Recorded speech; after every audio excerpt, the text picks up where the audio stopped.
can only imagine when that day comes. But it's good to see each of you. And I hope that, that what we have today is we'll look at Psalm 91, finish it, and get over to Psalm 92. Psalm 92 has a great theme, and that is to explore, do the wicked really prosper? You know, everybody, I think virtually everybody sometimes looks at the elite classes and you think, why? Are they prospering? Then if you back up like the psalmist does and look at their lives and how things go in their life, many times it doesn't really prove out to be all that fulfilling and worthwhile. And so we'll come here to Psalm 91, and we were at about verse 11 through 13, where he talks about giving his angels charge of his people Israel. And before we read that, let's have a prayer together. Father, we're thankful for the dawning of this new day.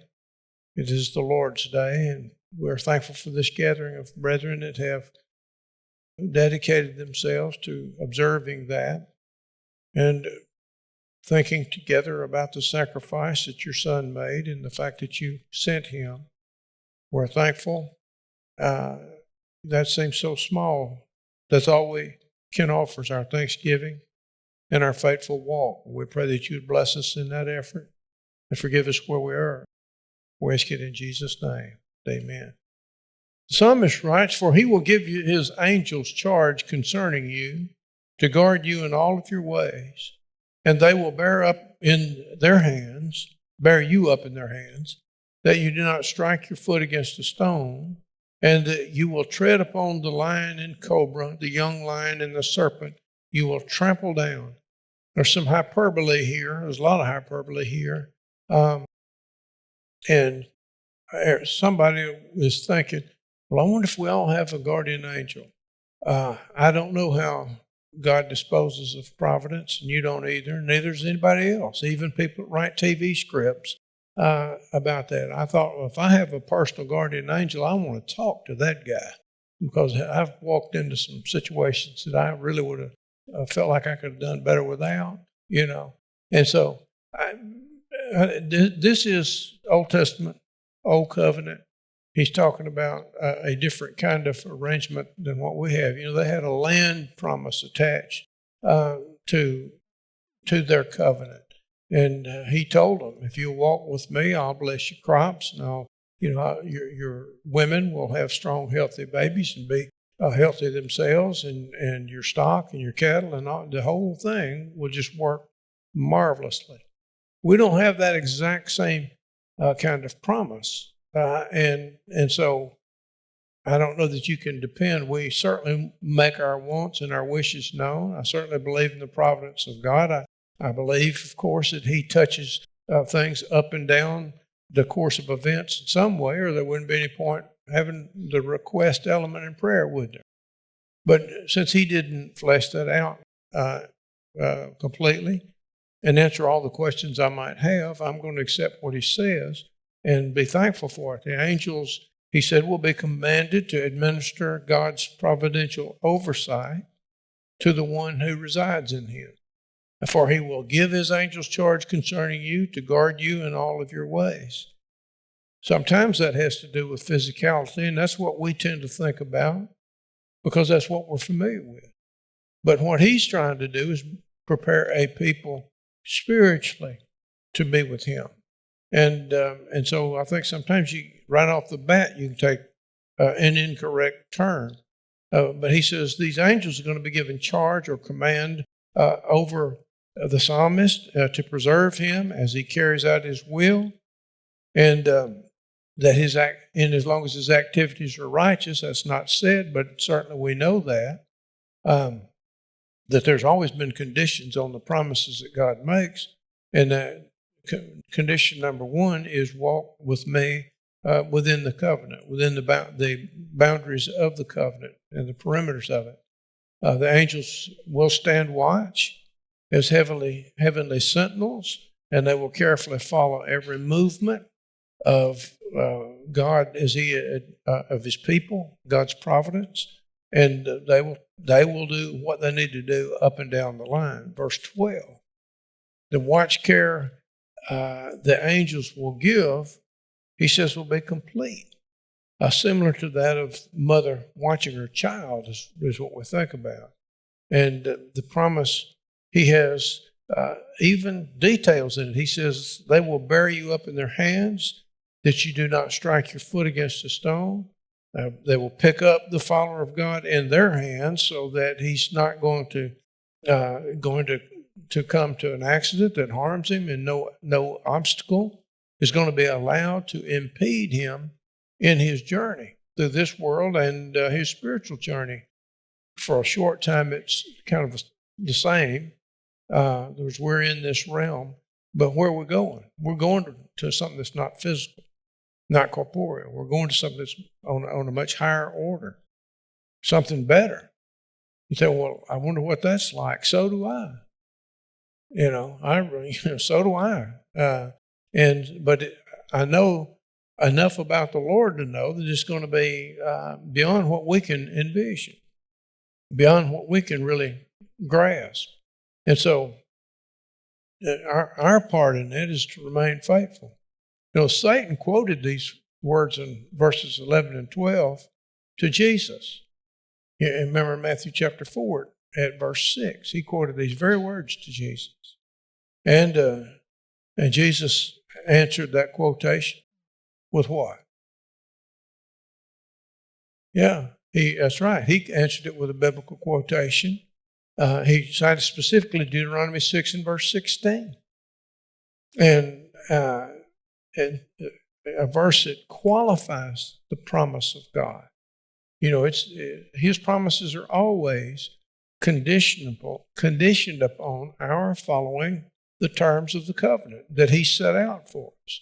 And so the promise and the commands the servant of God has relative to this is that we not deliberately test God regarding his goodness. That's not my job. In fact, if I do that, do I really trust God? If I'm having to run around and jump off the walls of the buildings and do all these things and put him to the test like that, do I really trust him to begin with? And so that's the thing. What he's wanting to develop within us is trust. And that whatever needs to happen relative to you will happen if you just trust me. That's a lot easier to say than it is to do, isn't it? It really is. And that's the battle that we're given to fight. The guarantee of the Lord of deliverance is something that we accept by faith. And it is dependent upon and enjoyed by God's followers, but jumping again from the temple to see if God's really going to do what he said is an unnecessary trial. Who am I to put him to the test? Who am I to question what he says? You see. And so he's trying to go beyond that silly sophomoric kind of thing and create a people that will take him at his word and put their trust in him. Paul was such a man. When he was awaiting probably beheading, that was a Roman punishment because it's quick and a lot better than a crucifixion. But when he was awaiting all that, I'm at peace. I finished my course. I've kept the faith. Henceforth there is a crown of righteousness which the Lord has laid up for me, and not for me only, but unto all them also that love his appearing. He's calm within. He's trusting God. And he knows, the time of my departure is at hand. I'm being poured out now just like a drink offering, and he was okay with that. And so I've seen a lot of good saints over the years, of course, of my work as a minister,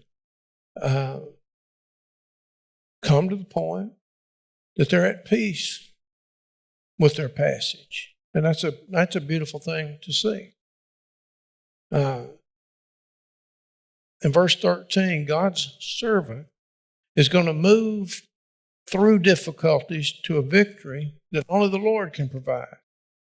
And so like I say, the journey, you have to view that, recognizing that there's hyperbole in there, which is exaggeration for emphasis' sake.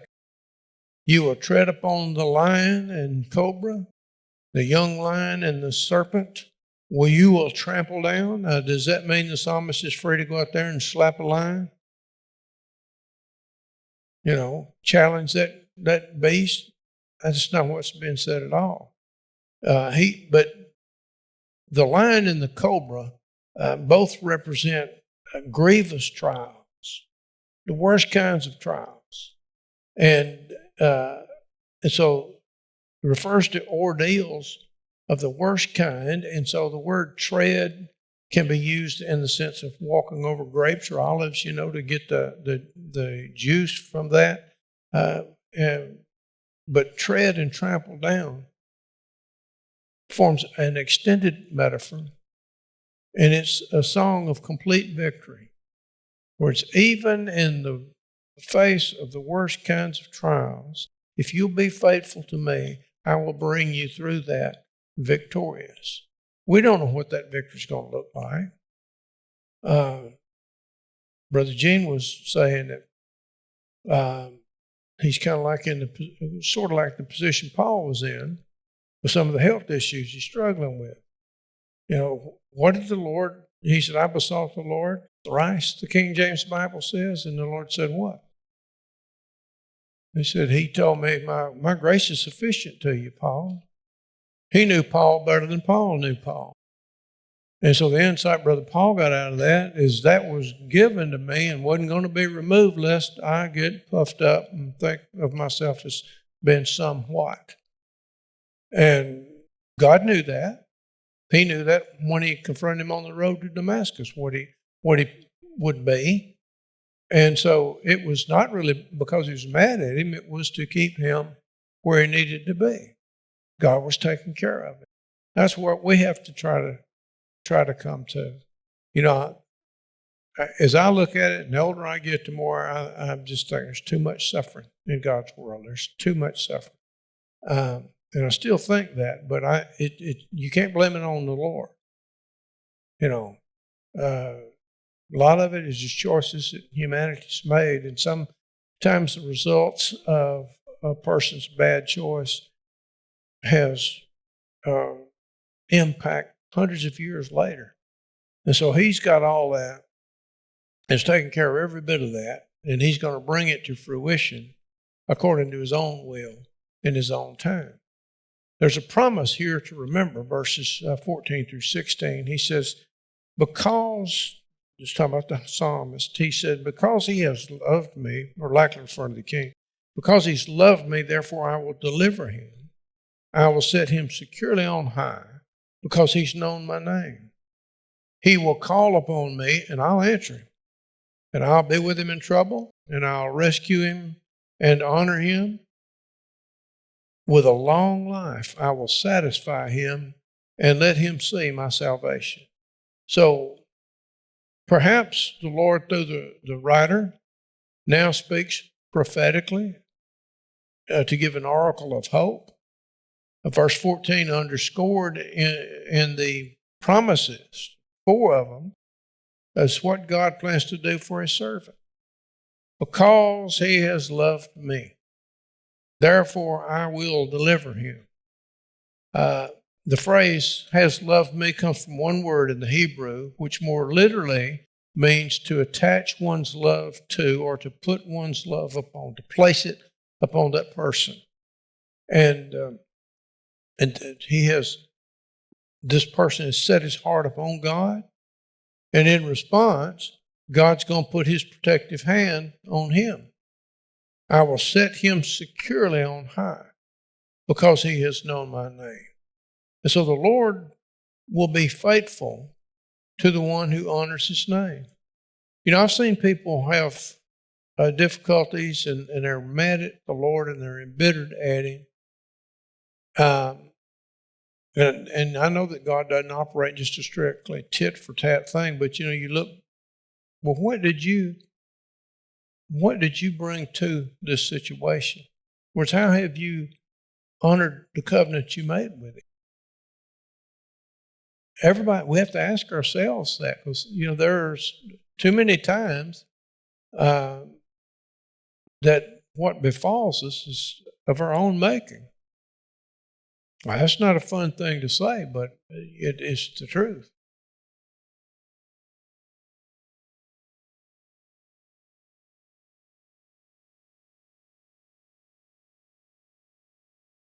That's right.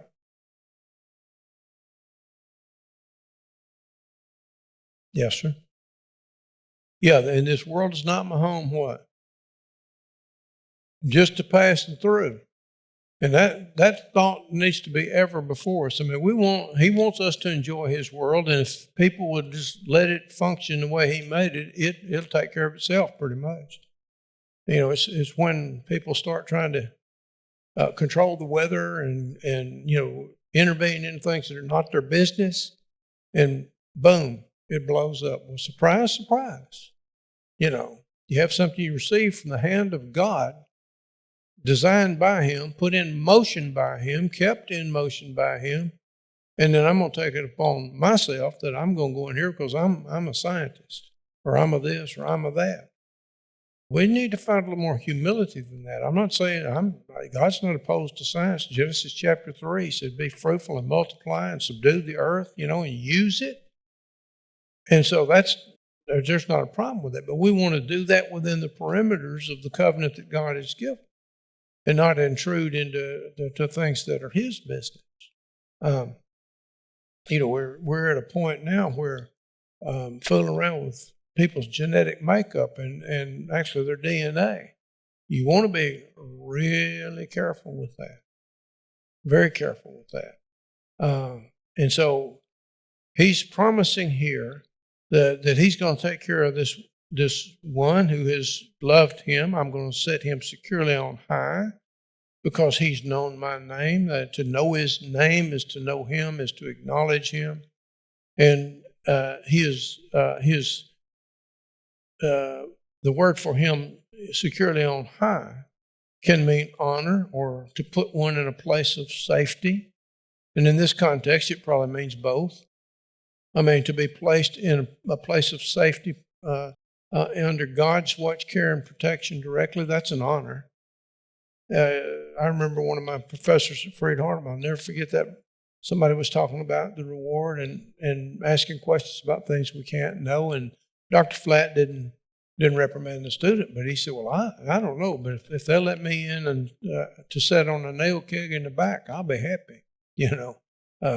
I just want to get there." And he can distribute the gifts like he wants to, And so, but it's going to be good. Well, he said, "I'll place him in this place of safety. And as an act of respect for His servant, God's going to remove anything that might hurt him by placing him on high. That is far above the reach of the greedy fingers of malevolence, of all the various shysters and what have you that are there." I don't know how many of you have already been exposed to this scam. I got one the other day, and it said, "Man, thanks for your order. We appreciate it. And the bill's only going to be $900-something. And if you don't want to fool with it, well, we're gonna hit your PayPal account for that much money." Then down there, here's the hook: if you don't recognize this, call this number. Don't call that number. Don't tell me any of y'all don't call that number, because they're going to start asking you for information. Next thing you know, your bank account's going to be in. So I've never dealt with PayPal. That doesn't make me any better or any worse than anybody else, but I've never dealt with PayPal. I don't have an account with PayPal. Nice try, Bubba. Not a nice try, a very not nice try. And so they're out there trying to take advantage. God says, "I'm going to put this servant of mine who's known my name and has been faithful to me, I'm going to put him on high. I'm going to put him where none of that none of that vicious malevolence, none of that greed, none of that of this world kind of stuff is going to deal with him. And he honored God's name, entered into oneness with God's name, and praised God's name, and God respects that. In verse 15, God promises that he's going to listen to the righteous man and answer his request. He'll call upon me and I'll answer him. One aspect of the intimacy with God is the authentic communication and communion that takes place within that divine human relationship. And if in life experience, he'll know deliverance, he says. I will be with him in trouble. I will rescue him and honor him. God's going to grant him this strong hand of help in times of trouble and trial and distress. And I don't know how it all works, but when Pierce being killed is the worst thing I've ever confronted in my life, and I've confronted a lot of stuff. And I'm convinced, and I don't know how, I can't point to any kind of magic thing, but I don't believe I would have survived that had it not been for the Lord. He sent brethren, he sent, people just great. And it's still right there, always. And so he is going to deliver his people. And here he congratulates faithfulness. And he says he's going to bestow his honor upon him. And the recipient of God's goodness not only will partake of God's grace, but he'll also enter into God's glory. You just think about God dwells in the place of unapproachable light. I don't know what all that means. But I know that when different angels came, how did they appear? What kind of garments did they have? Remember the Mount of Transfiguration? They were brilliant. They were just brilliant. When the Lord stepped down into this plane of existence and confronted Paul, when he said, Saul, why are you persecuting me? You remember the reaction that Paul came away from that with an eye injury just by seeing that manifestation of glory, the Shekinah of God. And so just to be there, just to observe that unadorned, unadulterated God as God is something that I love to try to think about. Say, I've taught a class on God for a number of years, and I'm a neophyte. I'm just a little toddler, if that. And there's much that's revealed, but there's so much beyond that he has for his people. And that we ought to rejoice in. We ought to give thanks for. We ought to be moved by. And now, walking with God brings a completeness and a fullness to his life. It says, with a long life, I will satisfy him. And the phrase translated long life literally means length of days. And you'll have it translated that way. I'll tell him that's more literal. Here, I'll grant him length of days. What does he mean by that? It means a long time. A long time. And that's what he's going to give to this one as a reward for his faithfulness. There's just a number of places where you can find that same thing.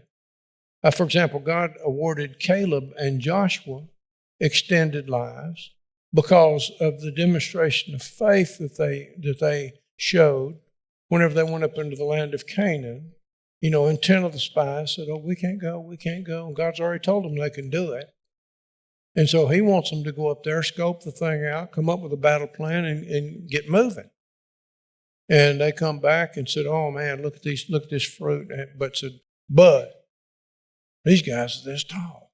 And they dwell in walled cities, and they're just bad to the bone kind of people. And we don't know about that. And Joshua and Caleb are both saying what? Let's go up and take it. God's promised us. We're well able to do it if he said it. And 2 guys from among those spies walked into the land of Canaan, and all the rest of them died in the wilderness. Who were the 2? Joshua and Caleb. Caleb, when they were dividing up the land, said, I'm 86 years old. I'm as able to go out and come back in. He's been here from war as I was when I was a young man. Give me what? Give me the mountain where the giants are. And I can imagine his troops, how honored they felt to follow a guy like that. We're going to go conduct a giant whooping. 86 years old. God granted that. He wouldn't, I can tell you, I've known some very elite soldiers that were in. My old buddy used to run 10 miles every day to keep his stamina of his wind up, like he needed to be when he run missions and other stuff. Y'all don't tell him I said this if he ever comes here and visits, but he can't do that anymore. He's 70 years old just like I am. He can't do none of that stuff. He's not near as scary as he used to be, but he's pretty scary. But God's been with him for whatever reason. I try to tell him he's preserved you so that you can get yourself right and give you an opportunity. You're a fortunate man. But he's going to grant these men long life. The psalmist long life like he did these men. And the phrase can also be used as a figurative expression for an eventful life, a full life. You can live a full life that's not long in terms of chronology. Brother Paul, from best we can tell, didn't live to be a real old man. Maybe early to mid-60s. And who would say that God did not bless him with a full life? We usually talk about the difficulties he encountered, and they were many. And you've heard me say in the course of this, looking at these Psalms, as we've hit at different times themes Paul dealt with, I've indicated that he couldn't have been much to look at in view of all that had been inflicted upon him. But how many churches did that guy start? How many people were baptized as a result of that man, that scarred up man, coming to the town they lived in, Brother Joe?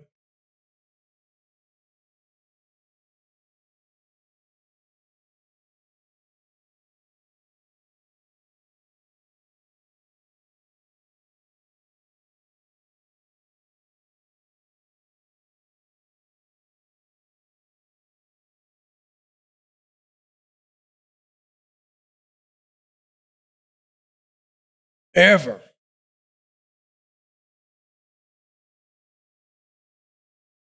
Yeah, yeah, keep it.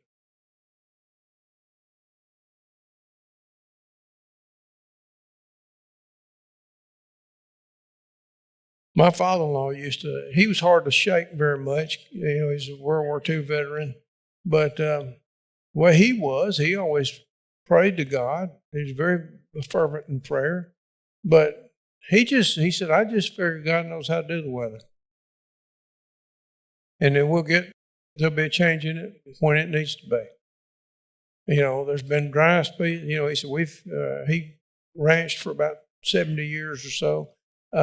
He said, there've been dry spells and wet spells and, all that. And said, so I remember very distinctly being up there one time, Christmas time, but it wasn't a little before Christmas probably, and the cattle were out on some ryegrass they planted. It was about that much snow on the ground. And those old cows were in there. Well, it's not normally quite that cold at that time, but it was that time. And, cattle are amazing creatures to me because they just kind of push that snow out of the way with their nose and just eating grass. And there's so much power in that grass. God so designed that animal, there was steam coming off of it. Grandpa said that's that energy generated by what they're getting to eat. And said, that'll be fine. You make sure they get water and they've got that to eat, they'll do all right. And they did. But yeah, they want us to fear our own shadow or have us mad at each other. Just stirred up, uncomfortable, fearful of our neighbors. And I just, as you go down, one of the advantages to getting white hair is that you kind of learn to see through some of that, hopefully. Now, not everybody, but, a lot of folks with just common sense, good old country people, they've been there, done that, and seen that. I mean, just like, oh, man, and now they're saying we're about to have World War III. Well, if we do, then what can you and I do about it other than pray? What can we do? But those boys on either side of that, for example, know what those weapons will do.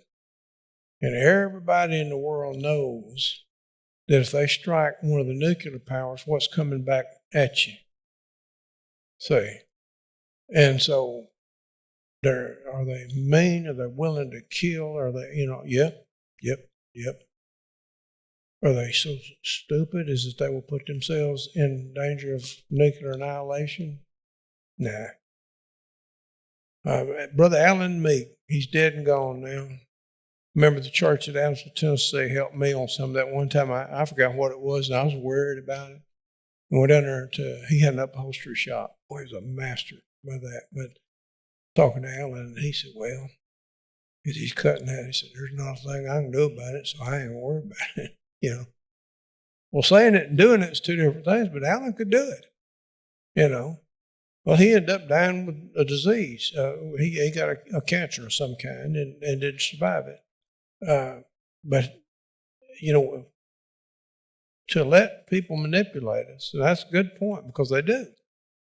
And just try to strike some balance in that. I like to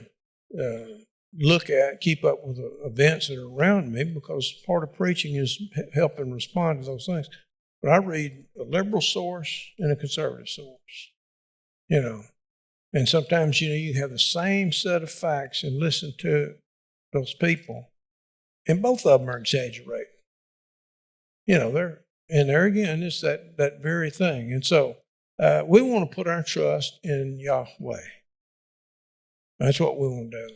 Jehovah Jireh, El Shaddai, Adonai, El Elyon, Elohim, and on through the 190 or so names that he carries, because no one name can encapsulate who he is. That's who we serve. And so I'm going to leave that in his hands. I would bid my brethren to do that. Who can doubt? I got back to when I went off chasing this, Joe's fault. But who can doubt that Paul didn't have an eventful, full life, even though he didn't live to be as old as Joshua and Caleb? I mean, there's a few people that have ever graced this planet that have had a more full life than he did. And I think about him as a Jewish scholar. I got to go to Tarsus. His family must have had, some means, and sent him, to Jerusalem to study under the great scholar Gamaliel. It's people that know say that he's probably one of the greatest rabbinic scholars that was not an inspired man that they ever produced. And so he studies under him until he's a man. And then God used that great knowledge of prophetic literature. He took a wrong turn in that he thought the brethren were heretics and was doing everything he could to stamp out that cause. And that's when Jesus confronted him on the road to what city? Damascus. In what country? Syria. That's it's thought to be the oldest continuously occupied city in the world. And the street called Straight is still there. All of that is there that they haven't torn up recently in various combat. People being people. But God is going to bring his servant to the end of his life, fully satisfied with the life he's lived during the time he was given. That's what he says. So I'll do that. So what do we got to do? Well, we got to live the life. Well, how are we going to do that? Well, he gave us this book right here. And this book tells us how to live. And it does reflect the mind of the very God. There's nothing else like it. And, I have a number of the great religious texts. I have 2 or 3 translations of the Quran. I have, of course, the Judaica, the Jewish literature. Got the Mishnah, the Talmud, as well as the law. I have some of the Hindu sacred texts and all of that. And hadn't read them all through and through, but I've read in them. And I know that there's nothing like this. Nothing like it. And so we have that, and that's a great, great treasure. And let us thank God for it every day. In Psalm 92, the Message addresses that age-old question, well, what about the prosperity of the wicked? You have some of these billionaires. You got one of them running around, and they talk about this yacht and that yacht and that he's got, and this is whatever, and he divorced his wife and took up with an old girl he's not married to. So I don't admire that. I hope you don't admire it. And that's put before us. That same media puts that before us like these people are examples that we're supposed to follow. We have some political officers that are pretty effective politicians, pretty effective administrators, and that's what we got them in there for. But they're not stellar people that I would teach my granddaughters to emulate. And seek a man like that. No. And we need to start asserting our own truth that is the truth. But what about the prosperity of the wicked? With characteristics of both wisdom and lament literature, this song begins with praise, moves to lament, returns in the end to beautiful praise. That's how it's going to break down. As with the case of Psalm 10, 37, 49, and 73, the writer will revolve his psalm around the basic problem that springs from the apparent prosperity and success of the wicked, whereas some of God's people are not thus blessed. And so the flow of thought in the first part of the song reflects the tension that's often seen between the rewards of righteousness and wickedness. There are, it is a fact that being a righteous person, a person of peace and what have you, there's places in the world that'll get you killed. It just is. Should it be that way? No.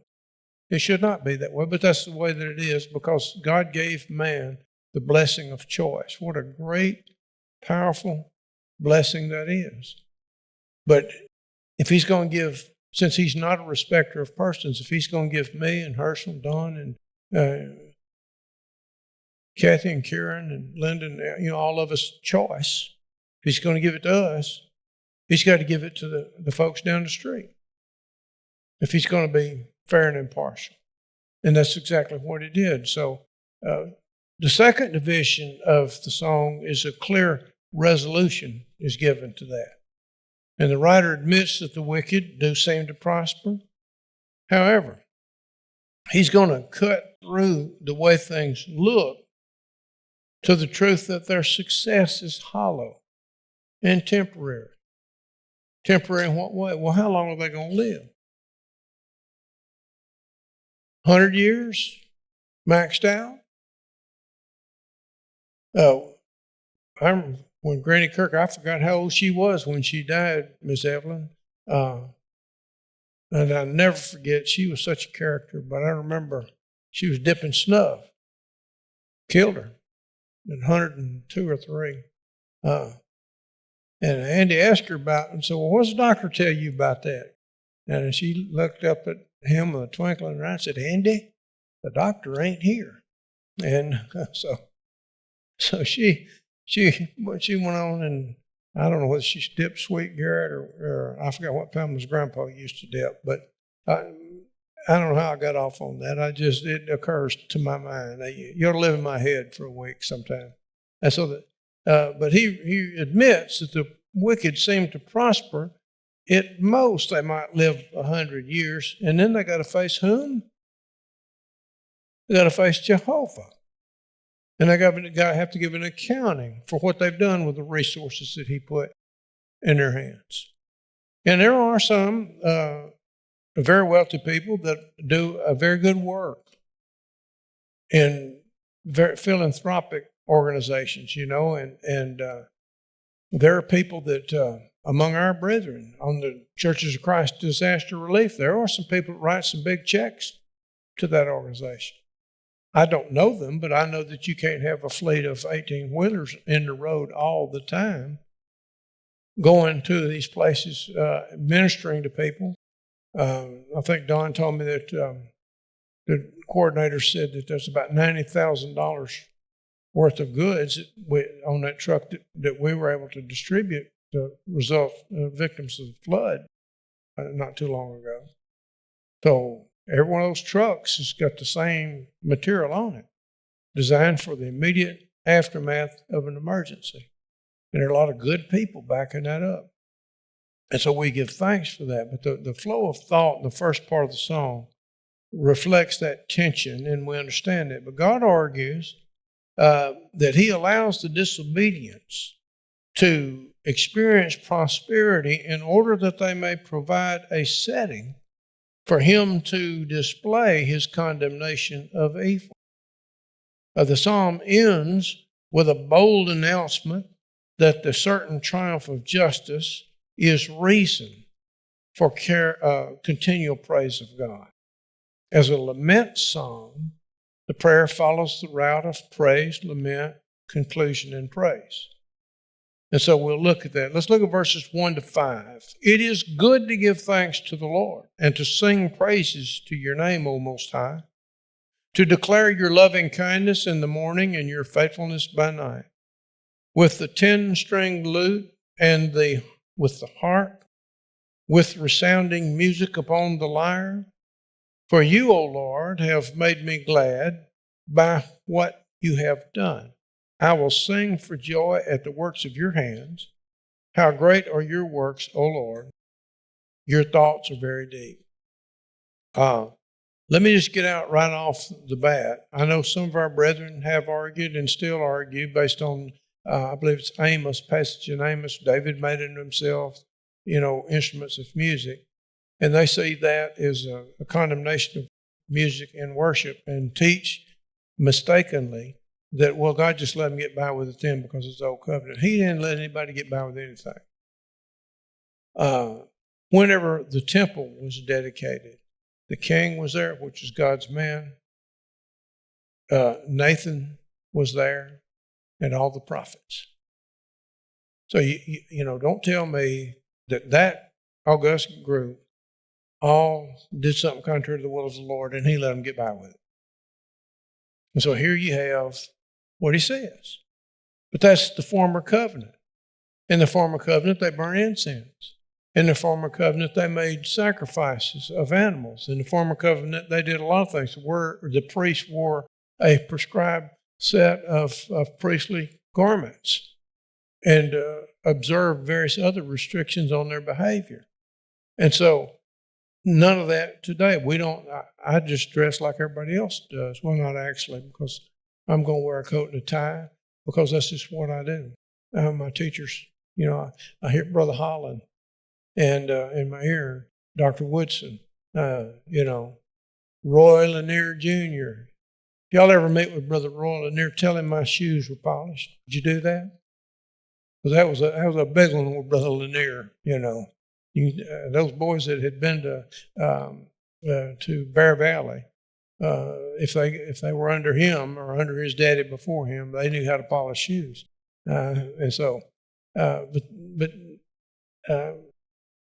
Those things are pretty much peripheral. But now this is what he says here about the worship is what he says. And praising God lies at the center of spirituality. And this being the case, the writer begins his psalm with this declaration of the appropriateness of praising God. It is good to give thanks to the Lord and to sing praises to your name, O Most High. And so that sentence begins with the word good in the original text, and requiring the reader to supply the verb. The literal translation would be good to give thanks to the Lord. He is exclaiming that it is good to give thanks. It is good to sing these songs and hymns of thanksgiving. And synonymously, the second line says that it is good to sing praises to Him. So boom, boom, same thought, stated different words. And so the excellence of grateful praise cannot be underestimated. How right, how pleasant, how fitting it is to offer adoration and thanksgiving to God. If we all get to where we're going on Tuesday or Wednesday, how much y'all going to eat? You say, that ain't none of your business. And it's not. But I'm just saying, He is the one that's going to have provided that. And I know in this group that everybody will bow their head and they will give Him thanks for that. And that is fitting. That is good. Worship, according to this line, has three dimensions to it: gratitude, the method, and whatever the action prescribed is. We are to thank Him, that's gratitude. We are to sing to Him, that's the method of showing that gratitude. And we are to praise Him as the form that expression of gratitude is to take. And so the great God of Israel and the Most High, the sovereign Lord of the whole earth, is who He addresses. The great object of our adoration is Yahweh, and that is the covenant God of Israel. And the Most High is the word Elyon, the sovereign Lord of the whole earth. So that's who we worship. That's who we praise. That's whose law that we adhere to. In verse 2, God's loving kindness and faithfulness, two of the strongest concepts in the Old Testament, are to be the essential content of our praise. We need to make sure that the loving kindness and the fullness of God's grace and mercy is acknowledged. And so the day is to be hedged about and marked throughout with worship that acknowledges two attributes of God: to declare your loving kindness in the morning and your faithfulness by night. What could be more proper, more in line with walking with God, than to come to God at the beginning of the day, to come with thanksgiving for His loving kindness that He granted another day, and to praise Him at day's end for faithfully providing for us. You know, everything in nature works like it's supposed to without our help. And for that, we ought to be very grateful. Thank you for being here this morning. We'll, Lord willing, look at that and probably finish it next time.